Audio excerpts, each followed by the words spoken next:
This is CBN NewsWatch. And thank you so much for joining us. I'm Ephraim Graham. Ahead in this half hour, President Trump says the Republicans are delivering jobs while Democrats just mean mobs. We're going to take a look at the growing problem of left-wing violence, plus a political dirty trick against a group that provides evangelical voter guides, and another gay wedding cake case could be on its way to the United States Supreme Court. All those stories and more are ahead today in this half hour of CBN NewsWatch. We want to begin, though, with President Donald Trump on the campaign trail again in Houston last night, speaking on behalf of Texas Senator Ted Cruz. One of the president's latest campaign catchphrases is jobs, not mobs. As conservatives say, some on the left are turning the Democrats into the party of mob rule with violent demonstrations and harassing Republican leaders. CBN's Jenna Browder spoke with Tucker Carlson on Fox News about the mobs and how the media is or isn't covering them. Many of you know Tucker Carlson from Fox News, and now he's out with a new book, Ship of Fools, How a Selfish Ruling Class is Bringing America to the Brink of Revolution. I sat down with him to talk about it, then also another topic that's on a lot of people's minds right now, left-wing violence and protests. Meltdown in America, from Portland and San Francisco to the Supreme Court. Many on the left are making their voices heard, sometimes in extreme ways. Are you gonna let our democracy die? So the Democratic Party obviously isn't in control of its crazy people on the street, okay? Those people are committing acts of violence. They don't want to admit that because they know it scares normal people. I mean, normal people who might vote Democrat are watching television. There's like an angry group of rich kids screaming at somebody or smashing car windows. They're not into that. Normal people are not into that at all. Even Democrats aren't into that. So the Democratic Party has to pretend it's not happening. And so immediately the media start telling you, no, there are no mobs. When you see people like Ted Cruz getting chased out of restaurants by a mob. You're not going to use the mob word here. It's totally a mob. Carlson says the media's problem is more than just a liberal-leaning bias. They're not liberal.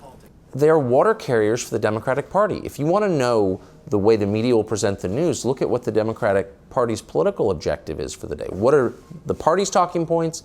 And then go watch CNN, and they're identical. But what about those who say there's also violence on the right? Well, that's not true. I mean, are there crazy people on the right? Yeah, of course. Obviously. There are extremists on all sides, for sure. But what there isn't on the right now, and maybe it will change, but I'm trying to be as honest as I can be, there aren't groups of conservatives screaming at Democratic lawmakers in restaurants or on airplanes or in airports, and they're not actually smashing Starbucks windows and blocking traffic. I mean, that's Antifa. I mean, just as a matter of fact, being as honest as we can, right now in 2018, violent demonstrations on the street are overwhelmingly of the left. And this is the youth wing of the Democratic Party. So maybe that will change. But right now, why are we lying about this? These are progressives doing this, not conservatives. The political temperature in America right now is no doubt hot. And come November, the controversy over the mob could be a factor to motivate voters. In Washington, Jenna Browder, CBN News. Jenna, thank you. Turkey's president promised to reveal the naked truth on the murder of Saudi journalists, but he fell far short of delivering any new details. In a speech before Parliament today, President Recep Tayyip Erdogan said the 59-year-old Washington Post columnist Jamal Khashoggi's murder was premeditated by a 15-man Saudi hit squad. Reports say 7 of the men involved in the murder reportedly belonged to Saudi Arabia's Crown Prince's protection detail. My call is first and foremost to Saudi Arabia's King Salman and to senior administration. Istanbul is where the incident took place. Therefore, my offer is for these 15 people, plus 3 people, the 18 arrested, to be tried in Istanbul. Khashoggi disappeared on October 2nd during a visit to the Saudi consulate in Istanbul. After weeks of denials, Saudi Arabia said Khashoggi, who was often critical of the Saudi royal family, was killed in a fistfight inside the consulate. Our senior international correspondent George Thomas is following the story. He joins us now with more. So, George, Turkey's president promised new details, new revelations on the murder, but came far short of details or evidence. Am I correct there? Yeah, big time. I mean, he was, for days, he's been talking about presenting a quote-unquote naked truth on Khashoggi's case, but clearly this morning did not deliver whatsoever. However, I think the most important part of his speech, probably lasting about 30 minutes or so, was when he said, quote, "I do not doubt the sincerity of King Salman. That being said, independent investigation needs to be carried out. This is a political killing." Why is that important, Ephraim? He made no mention of Saudi Arabia's crown prince, Mohammed bin Salman, did not talk about his innocence, but clearly gave honor and respect to the king, to the head of the royal family, King Salman, and in essence said he was not involved. But clearly the onus continues to be on the crown prince and, if at all, any role that he had in the murder of this journalist. Now, since this murder, the Turks have been sort of drip-feeding information in the case to attract global attention and pressure on Saudi Arabia. It seems like Erdogan's taking political advantage of this murder. Oh, big time, Ephraim. I mean, he really is. He has seized this opportunity, a gruesome killing, and he is taking advantage of it. And he has done so since October 2nd. He has not said anything directly, personally. Today was the first time he has publicly talked about the case. For the last 3 weeks, he essence the pro-Turkish government media agencies, from newspapers to television, have been, as you said, drip-feeding all of the details of the case. This is the first time he has said anything about it. But clearly what he's trying to do is that he's trying to put enormous political pressure on Saudi Arabia because of their continued role in the region. And we'll talk about this here in a second. But clearly he has taken full advantage of this from a political standpoint, not just domestically, but also in the broader Middle East region. Let's talk more about that. What's Ankara's relationship with Riyadh? Well, it has been, initially, in the early days, it was a friendly relationship back from the 20s, 30s, 40s, and 50s. But things really started to sour during the so-called Arab Spring, when we saw tens of thousands of people, hundreds of thousands of people around the Middle East, from Egypt to Yemen to Tunisia. They were calling for change and so forth. And, there was this division between Saudi Arabia and Turkey as to what should be the driving factor in these changes. And the split sort of happened there and has not recovered since. All right, George Thomas following this story for us today. Thank you so much for your time. You're welcome, sir. Here's a quick look at some of the other major stories we're following for you today inside the CBN newsroom. President Donald Trump says the U.S. will begin to cut off or reduce aid to Honduras, Guatemala, and El Salvador as citizens of those countries head for the U.S. as part of a caravan of migrants. It is unclear if the president will take unilateral action to reduce foreign aid or if he'll close the southern border and arm it with troops. Heritage Foundation senior policy analyst Ana Quinta writes that former Honduran legislators Bartol Fuentes, a member of the radically leftist party is behind the caravan. Quintana says Libre is not a political party but a destabilizing movement. She adds Zelaya is an ally of a socialist government in Latin America, like the Castro regime in Cuba. She calls this caravan anti-right, out of the left's disorder and chaos playbook. Mexico is prepping as an approaching Category 4 hurricane is likely to bring life-threatening storm surge and wind and rainfall. Hurricane Willa is expected to make landfall Tuesday afternoon along Mexico's Pacific coast. A decree of extraordinary emergency was issued and more than 7,000 people have been evacuated. The storm is then expected to move inland and upward as the impact could be felt as in Texas sometime this week. A massive hailstorm hit Rome Sunday, filling up the streets with knee-deep hail. Photos and videos show the hail making some roads impassable and stranded motorists in high water or ice. Weather officials say the temperature around the city dropped by 50 degrees during the storm. Many other cities across Italy also experienced heavy rainstorms and flooding over the weekend. You can find more on these stories and others throughout the day at cbnnews.com. The Oregon couple forced to close their bakery for refusing to make a cake celebrating a same-sex wedding is taking their case to the Supreme Court. Aaron and Melissa Klein had to shut down their business after a state agency fined them $135,000. The Bureau of Labor and Industries also issued a gag order forbidding them from discussing their beliefs publicly. The Oregon State Supreme Court reversed the gag order but upheld the board's decision to fine the bakers. Now the Kleins are appealing that decision to the nation's highest court. First Liberty attorney Kelly Shackelford said the case will clarify whether speech is truly free if it's government mandated. Still ahead here on CBN NewsWatch, a political action group distributes voter guides for evangelicals so Christians will know where candidates stand on the issues. But then the group discovers someone has distributed now fake versions of those same voter guides that give false information about the candidates' positions on key issues like abortion. We're going to have an interview on that story coming up. The midterm elections are exactly 2 weeks from today, and it's all about getting out the vote for both parties. Republicans will highly likely keep control of the Senate, but Democrats are trying hard to win back the House. Evangelicals will again be a crucial voting bloc for Republicans. John Graves of Vision America is helping to educate evangelical voters. His group prints voter guides and makes them available to churches so Christians can know where candidates stand on the issues. But Vision America has become the target of dirty tricks. In Texas, someone copied his voter guides and reworded them to mislead voters. Take a look at this. On the left side is the real guide and on the right is the fake. Texas Republican Senator Ted Cruz is pro-life, it says, but the fake guide says he opposes right to life. Hundreds of those fake voter guides were distributed at several campuses of a mega church in Dallas-Fort Worth. I spoke with John Graves about this dirty trick. Here's a look at that interview. So, John, tell us more about what happened with these fake voter guides. Well, thank you for having me. We share these all over the nation, and each state, like Texas, they're the same everywhere. We give them free to churches, and so we have no way to know how widespread this is. But I got a call this weekend and said, "Hey, John, did you know there's some fraudulent voter guides or fake voter guides with inaccurate information?" So we began looking into it and found what you have now shown everybody. We don't know. We know it's happened in different cities. We have no way to know how widespread this is or who's behind it. We're trying to get to the bottom of that now. Now, they keep your logo as we showed, but rewrote the guide with some different information. Is that illegal? It is. It's a copyright violation. If it's found out to be from Beto's campaign, it's a violation of the FEC under federal law.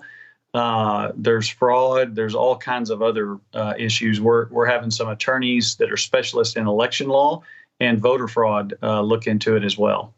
Now, I understand some evangelical women are being misled to vote against a Senate candidate because these fake guides misrepresent his position. Tell us about that. Okay, yeah. So one of the questions that they did, there were a lot of the Democrat or Beto talking points, if you will, and one of those is that it misleads people to say Senator Cruz wants to separate families at the border. That actually has been part of the interview. Ted Cruz that's not his position. He's actually trying to work against that and trying to pass legislation in the Senate. And so it's just an attempt to deceive. But probably the nastiest part of this is that they snuck secretly inside of churches. We don't know how many they're doing this. We don't know if it's just in this state or other states. But they snuck inside churches to deceive church members. And I've been around this for over 20 years. I've never seen or heard anything like that. So it's pretty appalling. What are some of the most important issues to evangelical voters in these midterm elections? The Supreme Court has been the big, huge issue. If you look at the statistical polls, 60% of the people that are evangelical that voted for Donald Trump didn't necessarily like him or want to vote for him, but they wanted the Supreme Court appointments, and they're very happy with those. The second, it used to be pro-life. Pro-life has now been surpassed in some ways in many of these states by religious liberty because people are losing their religious liberties. And if you lose your religious liberty, then you can't even talk about pro-life. And then obviously the marriage issue with men going in women's bathroom was a huge battle here in Texas this last cycle and in many, many states around the country. But we try to deal with many issues. We talk to the pastors, ask them what the top issues are, and try to deal with many of those. And we footnote ours. One of the things that was fascinating is we footnote ours. They just left it blank and made campaign statements, if you will. All right, John Graves of Vision America, thank you so much for your time. Much appreciated. Thank you. Coming up, part 2 of our interview with evangelical pastor Andrew Brunson, who's back home in the United States after his 2 years in captivity in Turkey. Stay with us. After 2 years imprisoned in Turkey, evangelical pastor Andrew Brunson was finally released after intense pressure from the Trump administration, and he was back here in the United States the next day. Today, we've got part 2 of senior international correspondent Gary Lane's interview with Pastor Brunson about his unexpected experience. What did you pray at that time? Sometimes my prayers were not very deep. They were just heartfelt and very simple. And when I was returned for a few days to solitary confinement when my trial started at a prison where I had some traumatic experiences, and I started to really fall apart again. But then I found that what spontaneously came from me, even I was just weeping and weeping in solitary confinement again, and I was just saying, I love you, Jesus. And this was my heart. It was a time, very difficult time, but just a time of hanging on to him and making declarations that he loves me and is faithful and is good and true, even when I don't feel it or see it. And he was there. He was there. Did he lead you to share the gospel with any of your cellmates? I certainly tried. One of the things is that my cellmates were all, I was in a cell for terrorists, Islamist terrorists, at least called that by the Turkish government, for the Fethullah Gülen movement. And so they were all very strong Muslims. And it's basically a Muslim missionary society, you could say, Muslim missionary movement. So they were telling me about Islam. And I would answer back and I explained Christianity to them. But it was like being in a Muslim house of prayer. It was very intense. Muslim prayers going on all the time, recitation of the Quran. Did they mistreat you? No, they didn't. The prisoners were actually, they were in the same situation I was in. They were in prison. They didn't know what was going to happen to them, and they were not bad. No. So now that you're free, looking back on this experience, how did it change your faith, Andrew? You know, I was just convicted a week ago. So I haven't begun to process what God has done in me. I think that there are some profound changes in me. And one simple thing I think is that I've learned just to press on and hang on, whatever my feelings are. That make declarations about God's faithfulness to me even when I don't feel it. So those are some of the big things. I think that my main prayer became, God, I want to serve your purposes. And if serving your purpose requires me to remain in prison, I can't do it. I feel weak and broken. But then I ask you to give me the strength and perseverance and courage of Jesus to just pour it out into me so that I can finish the race well. How can we and other people who see this interview pray for you? What should we pray? Well, first, we're grateful for all the people who did pray for us. It's just an amazing thing. We can't believe it. And those prayers really sustained us. And I believe that far beyond us, that they are an overflow that will go into Turkey and the Middle East, and that God will use these prayers for his purposes there. As for now, we're just seeking God to say, what's next? We've been missionaries for many years. Our heart is to reach the lost, and so we want to continue doing that for the rest of our lives. How, where, when, we don't know, but that's what we want.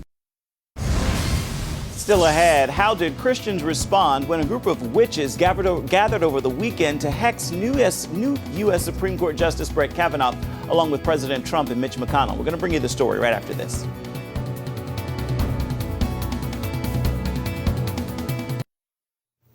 As we reported yesterday, a group of real-life witches held a ceremony in Brooklyn to hex new U.S. Supreme Court Justice Brett Kavanaugh. They also cast spells against President Donald Trump and Senate Majority Leader Mitch McConnell. Christians across the country responded to the demonic hexing of all political leaders with prayer.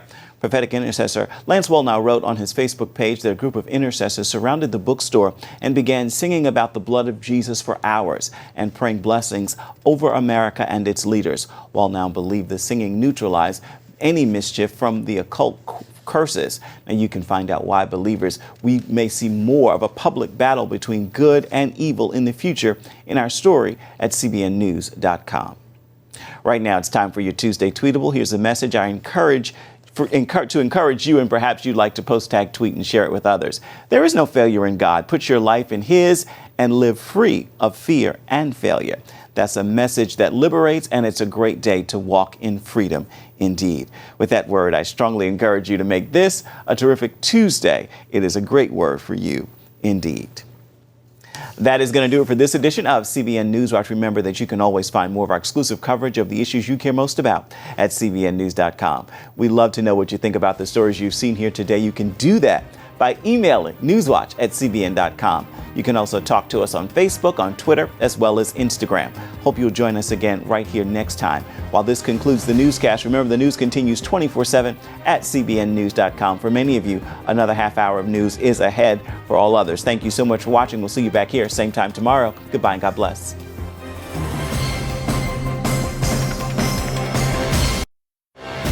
This is CBN NewsWatch. And thank you for joining us for this half hour of CBN NewsWatch. I'm Ephraim Graham. Turkey's president promised to reveal the naked truth on the murder of a Saudi journalist, but he fell far short of delivering any new details. In a speech before Parliament today, President Recep Tayyip Erdogan said the 59-year-old Washington Post columnist Jamal Khashoggi's murder was premeditated by a 15-man Saudi hit squad. Reports say 7 of the men involved in the murder reportedly belong to Saudi Arabia's Crown Prince Protection Detail. My call is first and foremost to Saudi Arabia's King Salman and to senior administration. Istanbul is where the incident took place. Therefore, my offer is for these 15 people, plus 3 people, the 18 arrested, to be tried in Istanbul. Khashoggi's disappearance on October 2nd during a visit to the Saudi consulate in Istanbul. That's when he disappeared. After weeks of denial, Saudi Arabia said Khashoggi, who was often critical of the Saudi royal family, was killed in a fistfight inside the consulate.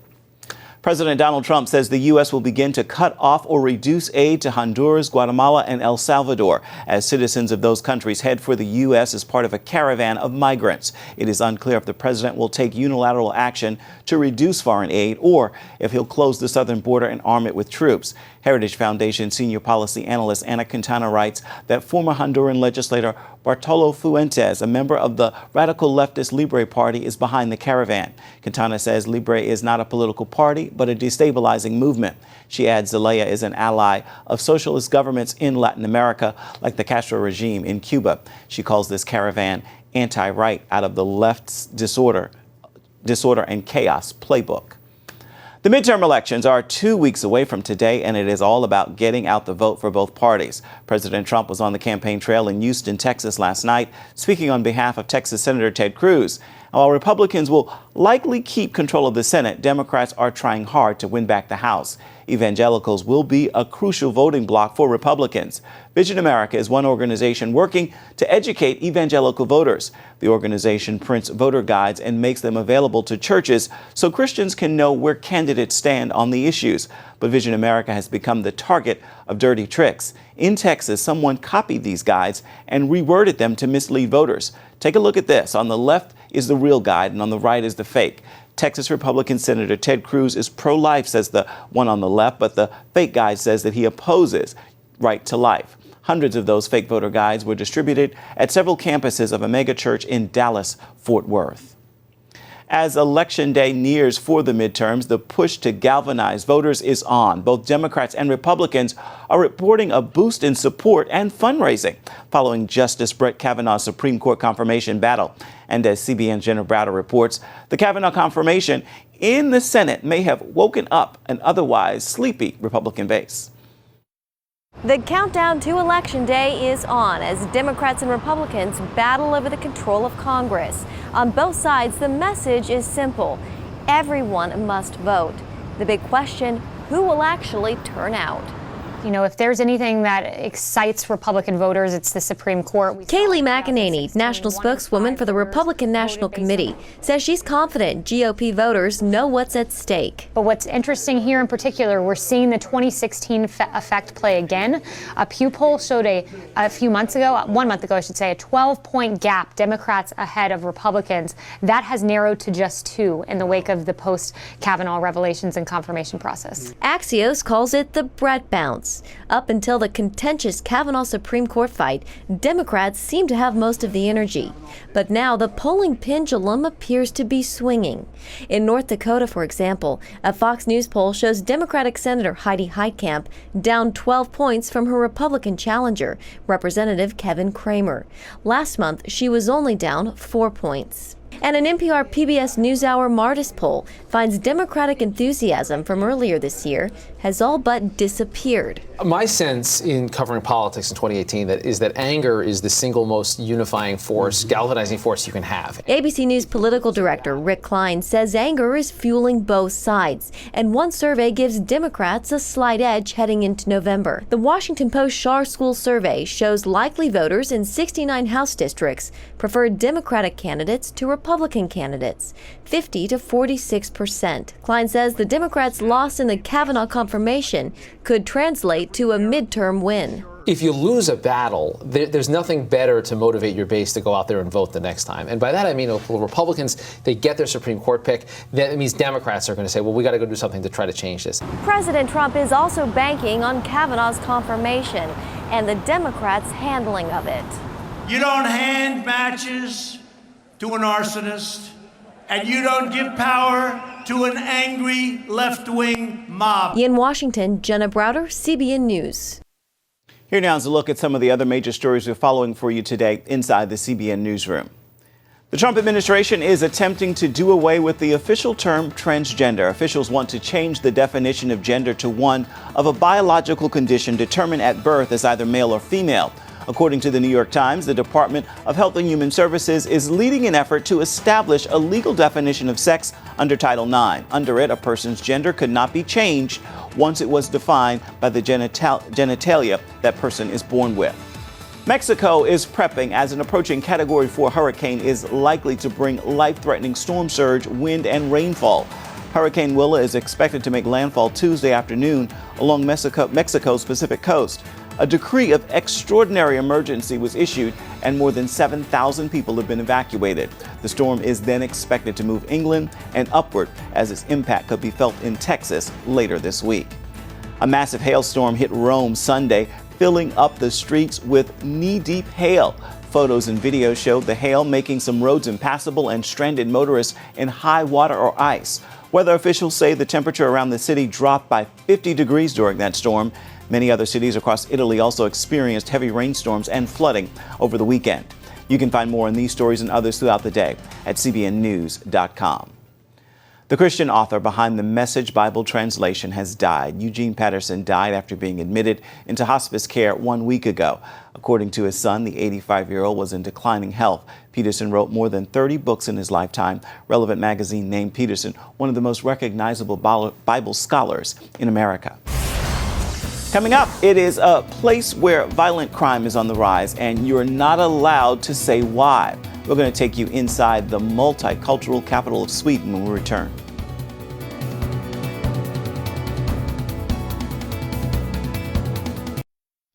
In the wake of the hashtag #MeToo movement, one place where it should be safe for women is in what some have described as the world's first feminist government, Sweden. But in the name of multiculturalism, Sweden continues to put its own women in danger. Aldir Hurd reports on this story now from Stockholm. This is what Iranians saw earlier this year when non-Muslim representatives of the self-described first feminist government of Sweden paid a state visit to Tehran. Swedish ministers wearing Islamic head coverings. The Swedes could have chosen the moment to bravely show their support for Iranian women, some of whom are risking their lives to fight for the right to not wear a hijab. Instead, Swedish officials showed their support for Iran's Islamic government, saying later that not to wear a headscarf would be illegal. But critics say this kind of double standard on women's rights is nothing new in Sweden. where the world's first feminist government has had a role in making the nation less safe for women.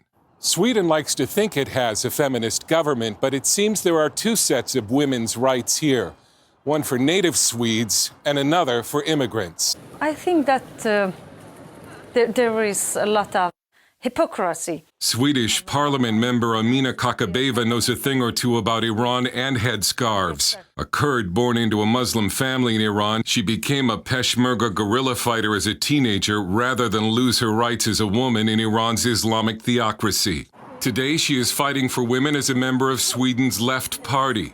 But she's been called a racist and an Islamophobe when she speaks against Islamic fundamentalism or honor violence in immigrant communities. So you say you're called sometimes an Islamophobe? In Sweden? Yeah. Yeah, that is in Sweden. That is horrible, but unfortunately. Her message is that in a nation that likes to think of itself as one of the most advanced societies in the world, a nation with the population of the state of North Carolina, 200,000 young people are now at risk from honor violence. Some Swedish hospitals have even done virginity checks on young women, which is a key component in honor culture. Statistics also show that the incidence of sexual crimes have risen dramatically, but Swedish economist and author Dr. Tino Sanindaji says the Swedish establishment continues to insist there is no firm link between immigrants and crime, sexual or otherwise. To this day, they deny it. I mean, official government homepage says there is no link between immigration and crime. How can they say that? They're irrational and they're in a bubble. It's sort of the equivalent of fake news. They're putting propaganda in our government home sites. They will use irrational, aggressively irrational arguments to deny all causal links.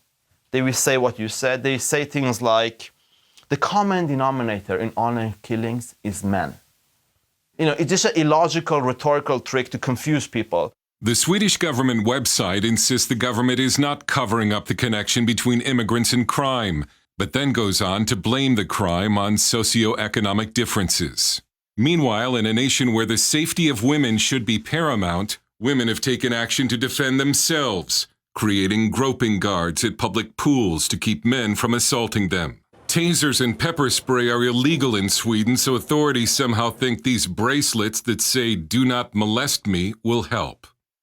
I feel threatened because if I walk outside at night, it can happen to me too. I can't defend myself. But the most vulnerable women in Sweden today are migrants, living in fear in refugee shelters, as shown in this Swedish documentary. As this documentary shows, the Swedish media is now at least showing the problem. I think Sweden is a tipping point now in the debate as we speak. Conservative journalist and blogger Johan Westerholm says Sweden has imported a whole host of problems with its immigration policy, including migrants who are not educated enough to get jobs in Sweden's high-tech economy. What would be the reaction if someone said this was a big mistake? Racist. And there's still an unwillingness in some quarters to demand that migrant men become more civilized in their treatment of women. The Swedish model is multiculturalism. And the official message is keep your culture. You don't have to integrate, right? That's the message the government is saying. In fact, we don't want you to integrate. And it feels as if the Swedish government's #1 priority is preserving its multicultural experiment and not protecting women. Dale Hurd, CBN News, Stockholm. Still ahead, we're sitting down with two-time MVP Steph Curry. He talks about his love for the game, his faith, and his family. Stay with us.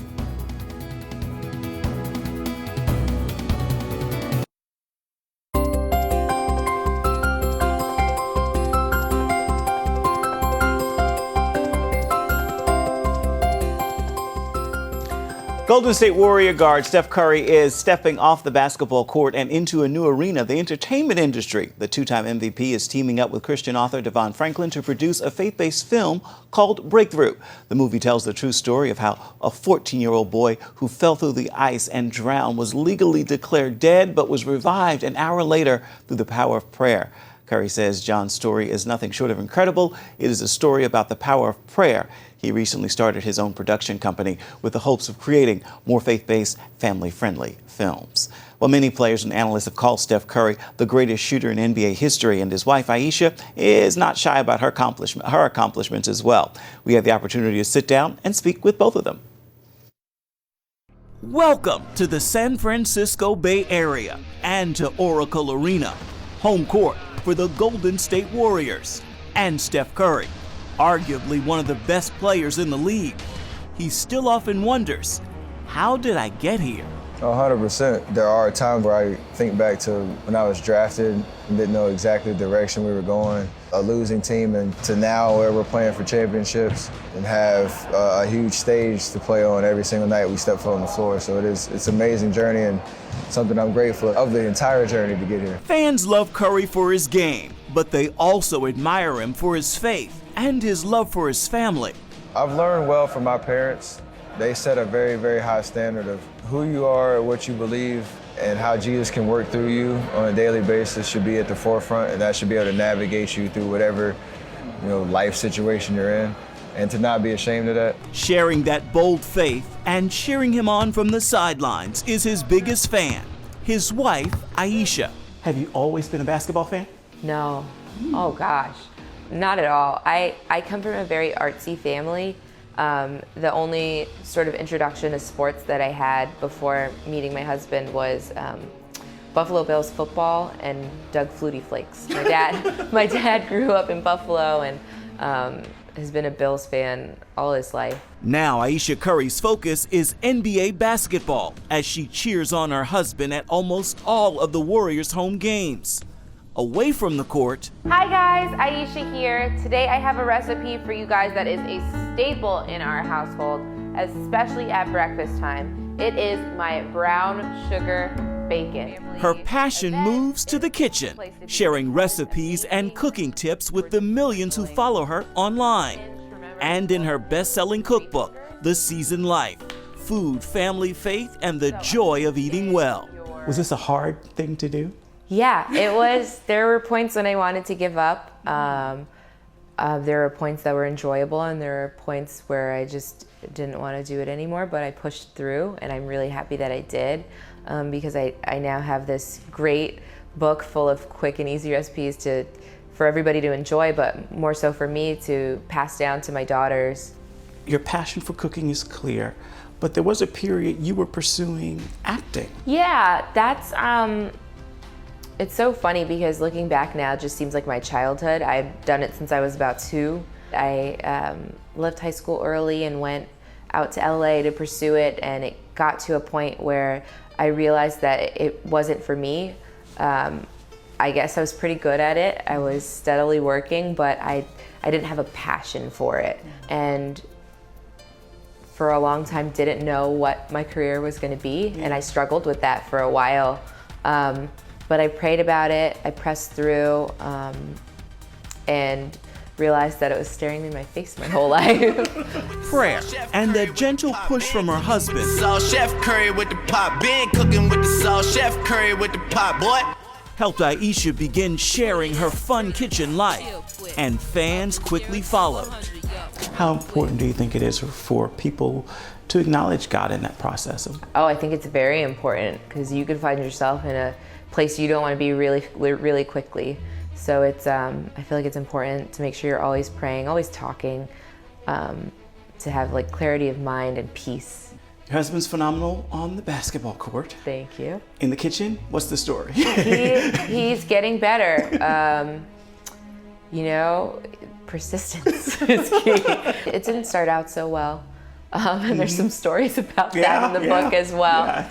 But he's gotten better. Away from the kitchen and off the court, the Currys are givers, donating life-saving bed nets to people in need. It's a Nothing But Nets campaign, tied to every three-pointer he scores in the game. It's definitely gratifying to know we're saving lives. Malaria is a devastating disease, especially for kids under the age of 5. And so families in Africa who are in malaria prevalent areas, those parents can't protect their young ones from a mosquito bite and the negative effects of malaria, without our help and without these nets. And this isn't an issue that we can eradicate. It's something that's preventable, and we're on that mission. A great mission indeed. The Currys welcomed baby number 3 a few months ago. They now have a baby boy, so 2 girls and a boy. Stay with us. We'll be right back.